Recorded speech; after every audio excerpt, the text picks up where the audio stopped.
जब से केजरीवाल जी को चुनाव प्रचार करने के लिए जमानत मिली है, तब से सोशल मीडिया में पूरे सवालों की बौछार हो रही है। कुछ लोग कह रहे हैं कि क्या किसी किसान को मड़ाई करने, जुताई करने, खरपतवार की सफाई करने, निराई करने, फसल काटने, क्या इसके लिए जमानत मिल सकती है? कुछ लोग कह रहे हैं किसी मजदूर को क्या अपना घर बनाने के लिए जमानत मिल सकती है क्या? कुछ लोग कह रहे हैं क्या किसी सर्जन को सर्जरी करने के लिए जमानत मिल सकती है क्या? क्या किसी वकील को बहस करने के लिए जमानत मिल सकती है क्या? क्या किसी चार्टेड अकाउंटेंट को फाइनेंशियल ईयर क्लोज करने के लिए जो अपना हिसाब किताब पूरा करना होता है उसके लिए जमानत मिल सकती है क्या? ऐसे दुनिया भर के सवाल चल रहे हैं। लगभग यही हुआ था जब कुछ महीने पहले तीस्ता सीतलवाड़ जी के लिए सुप्रीम कोर्ट शनिवार को खुली थी और शनिवार के दिन उनको जमानत मिली थी। समाधान क्या है इसका? समाधान है कानून।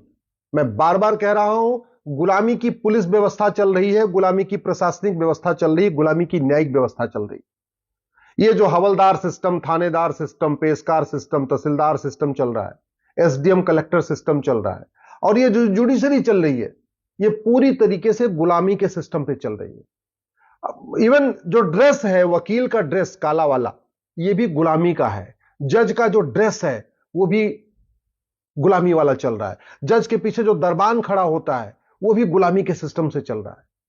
हम स्वतंत्र विकसित ही नहीं कर पाए। हम कहते तो हैं हम स्वतंत्र हैं, लेकिन वास्तव में हमारा तंत्र कुछ भी नहीं है।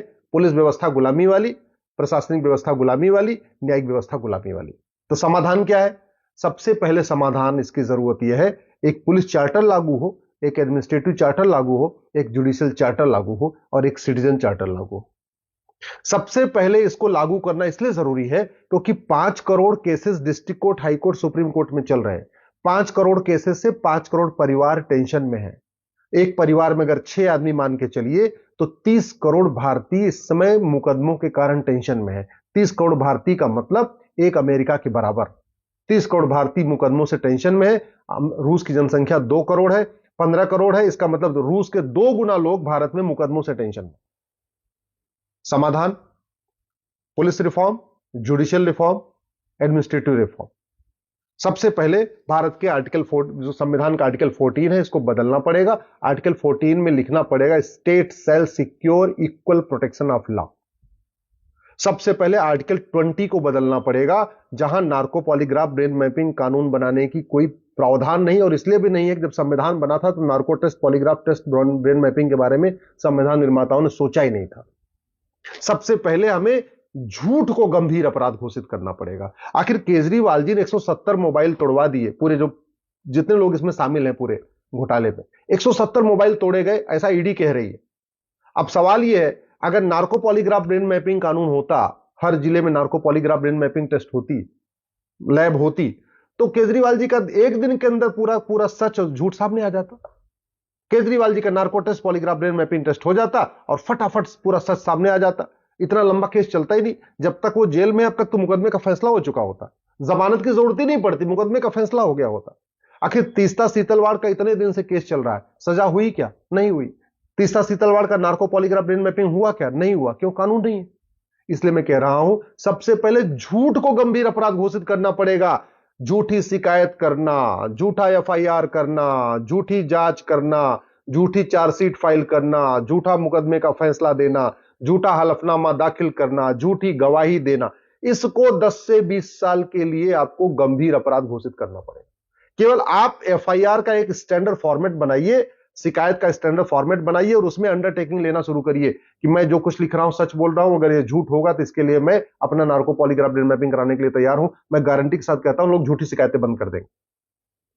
जैसे ही आपने, पुलिस ने जांच किया, रिपोर्ट, चार्जशीट फाइल किया, चार्जशीट के नीचे जो जांच अधिकारी है वो लिखे, ये सारी जांच मैंने सही किया हुआ है और जरूरत पड़ने पे इसके लिए मैं अपना नार्को पॉलीग्राफ ब्रेन मैपिंग कराने के लिए भी तैयार हूं।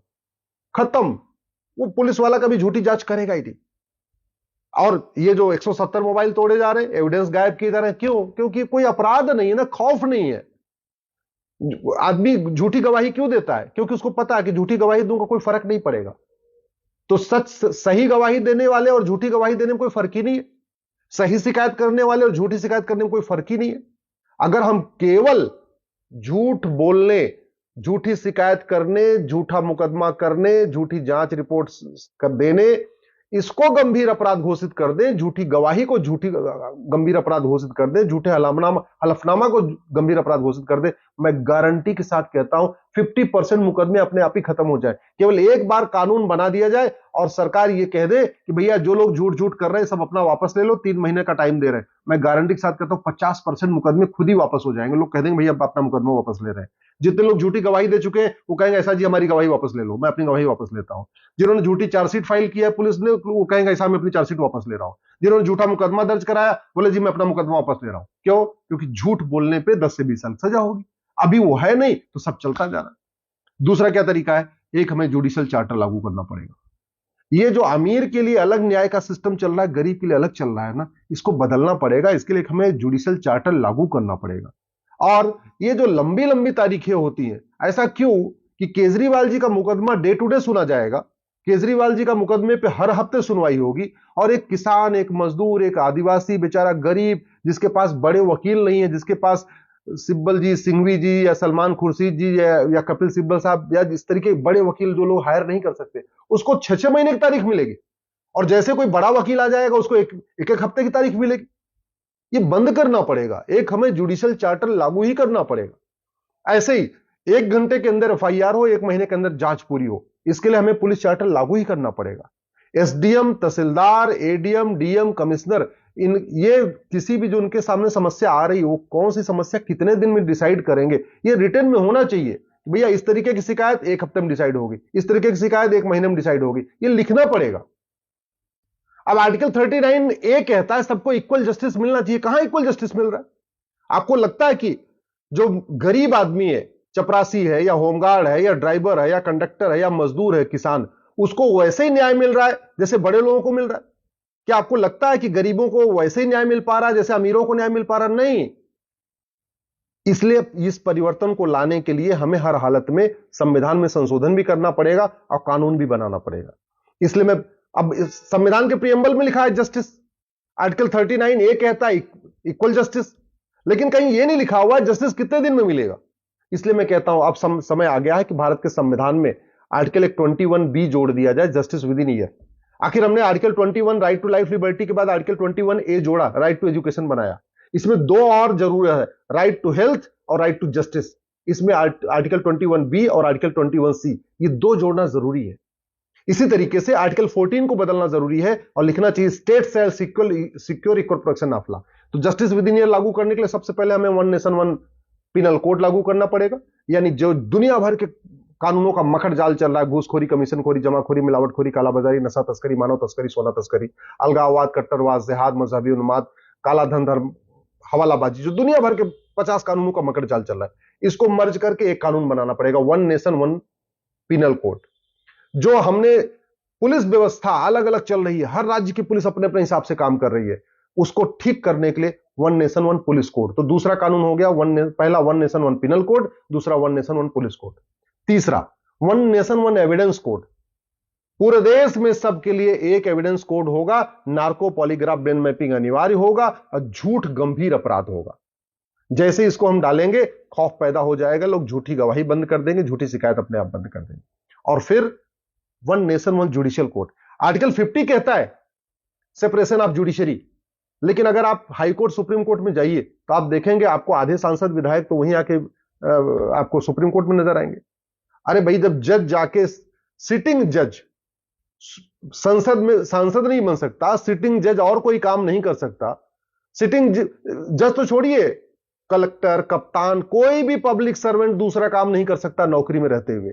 ये सांसद विधायक तो पब्लिक सर्वेंट है, तो ये सिटिंग सांसद, सिटिंग विधायक आके कैसे वकालत कर सकते हैं हाई कोर्ट सुप्रीम कोर्ट में? इसको भी बैन करना पड़ेगा। आर्टिकल 50 कहता है सेपरेशन ऑफ जुडिशरी, लेकिन कानून नहीं बनाया गया। और सबसे इंपॉर्टेंट, जजेस की रिस्पॉन्सिबिलिटी तय करने के लिए एक जुडिशियल चार्टर लागू करना पड़ेगा। कोई भी तारीख 1 सप्ताह से ज्यादा की नहीं होनी चाहिए। अगर आप सोमवार को मुकदमा सुन रहे हैं तो हर सोमवार को उस मुकदमे को सुनिए जब तक वो खत्म नहीं हो जाता। जो मुकदमा मंगलवार को आ रहा है, हर मंगलवार को उसको सुनिए जब तक वो खत्म नहीं हो जाता। जो मुकदमा बुधवार को आ रहा है, हर बुधवार को सुनिए जब तक वो खत्म नहीं हो जाता। और सबसे बड़ी बात ये, जो झूठा मिले, अंत में जो मुकदमा चलता है उसमें एक आदमी सच होता है, एक आदमी झूठ होता है। जैसे वसीयत का मुकदमा है, जमीन का मुकदमा है, कैश का मुकदमा है, फ्रॉड का, कोई सा मुकदमा है, उसमें एक सच होता है, एक झूठ होता है। होता क्या है कि मुकदमे की सुनवाई के बाद हम कहते हैं भाई ये आदमी जीत गया, ये जमीन इसकी है। लेकिन सवाल यह, जिसने 40 साल मुकदमा झूठा लड़ाया, उसको कोई दंड मिलता ही नहीं, उसको कोई खौफ, उसके ऊपर उसको कोई खौफ ही नहीं है कानून का। तो वो जब तक प्रावधान नहीं होगा झूठा मुकदमा करने का, जब तक उसके ऊपर कठोर दंड नहीं होगा, तब तक ये रुकेगा नहीं। इसलिए मैं आप लोगों से निवेदन करता हूं, एक मैं जस्टिस विद इन आवर की बात नहीं कर रहा हूं, 1 घंटे में न्याय की बात नहीं कर रहा हूं। मैं जस्टिस विद इन डे की बात नहीं कर रहा हूं कि 1 दिन के अंदर न्याय हो। मैं जस्टिस विद इन वीक की बात नहीं कर रहा हूं कि 1 सप्ताह के अंदर न्याय हो। मैं जस्टिस विद इन ईयर की बात कर रहा हूं, 1 वर्ष में न्याय होना चाहिए। और यह बिल्कुल संभव है, 1 वर्ष में सारे मुकदमों का फैसला हो सकता है। डिस्ट्रिक्ट कोर्ट में भी 1 साल में मुकदमों का फैसला हो सकता है, हाई कोर्ट में भी 1 साल में हो सकता है, सुप्रीम कोर्ट में भी हो सकता है। लेकिन उसके लिए police reform, judicial reform, administrative reform करना पड़ेगा। Police charter, judicial charter, administrative charter और सिटीजन चार्टर लागू करना पड़ेगा। ये अगर हो गया, भारत में इतना बड़ा बदलाव आएगा ना, राम राज्य आ जाएगा। लोग खौफ के मारे कोई गलत काम नहीं करेंगे, और नहीं तो ऐसे ही अलग अलग कानूनों का चलता रहेगा। तीस्तल सीतलवाड़ के लिए सुप्रीम कोर्ट शनिवार को खुलेगी, केजरीवाल जी को चुनाव प्रचार के लिए भी जमानत मिल जाएगी, मुकदमे सालों साल चलते रहेंगे, लेकिन न्याय नहीं होगा।